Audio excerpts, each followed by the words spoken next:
بسم اللہ الرحمن الرحیم۔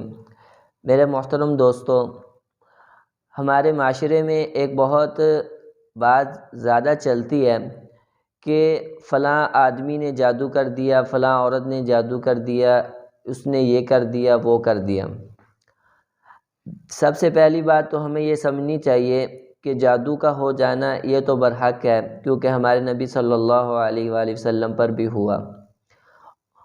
مگر اگر کسی پہ بالفرض جادو کے اثرات آپ محسوس کر رہے ہیں تو آپ نے بالکل نہیں گھبرانا، نہ کسی عامل کے پاس جانا ہے، نہ کسی اور کے پاس جانا ہے۔ اللہ تعالیٰ فرماتے ہیں وَنُنَزِّلُ مِنَ الْقُرْآنِ مَا هُوَ شِفَاءٌ وَرَحْمَةٌ لِّلْمُؤْمِنِينَ۔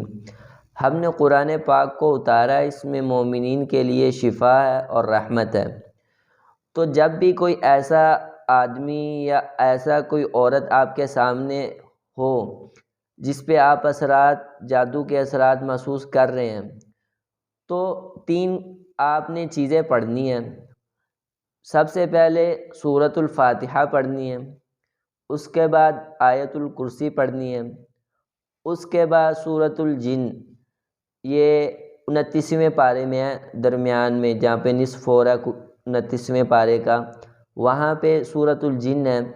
اس کی پہلی 5 آیات پڑھ کے پانی پہ دم کر دیں، اور جس پہ آپ کو اثرات محسوس ہو رہے ہیں اس پہ اوپر پانی کو چھڑک دیں، تو اس کی برکت سے اس کے جو بھی اثرات ہوں گے وہ انشاءاللہ سارے دور ہو جائیں گے۔ اور دوسرا، اگر آپ کو کسی گھر پہ یہ اثرات محسوس ہو رہے ہیں کہ اس گھر میں کوئی ایسا مسئلہ ہے، تو یہی 3 جو دعائیں آپ کو چیزیں بتائی ہیں، یعنی سورۃ الفاتحہ، آیت الکرسی اور سورۃ جن کی پہلی 5 آیات، یہ پڑھ کر پانی پہ دم کریں، اور اس کو جس گھر میں آپ کو اثرات محسوس ہو رہے ہیں اس پہ چھڑک دیں، تو انشاءاللہ اس کی برکت سے وہاں پہ نہ کوئی جادو رہے گا، نہ جادو کی کوئی بھی چیز، جادو نام کی کوئی چیز بھی نہیں رہے گی۔ تو یہ ایسے مختصر اعمال ہیں جس میں اللہ تعالیٰ نے بہت بڑی طاقت رکھی ہے۔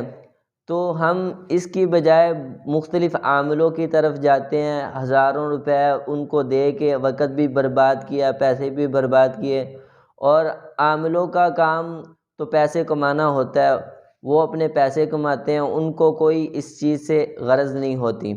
تو اللہ تعالیٰ نے ہمیں قرآن مجید دیا ہے، اس میں ہر چیز کے لیے شفا ہے۔